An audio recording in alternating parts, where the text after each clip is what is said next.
তোমার করতে হবে তাই তো বললি লড়াই লড়াই লড়াই চাই লড়াই করে বাঁচতে চাই সেই লড়াইয়ের নেতৃত্বে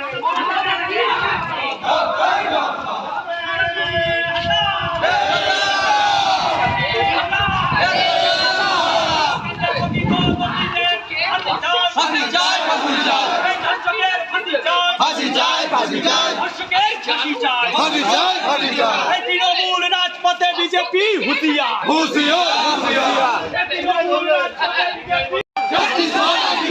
বোনেদের একটাই শর্ত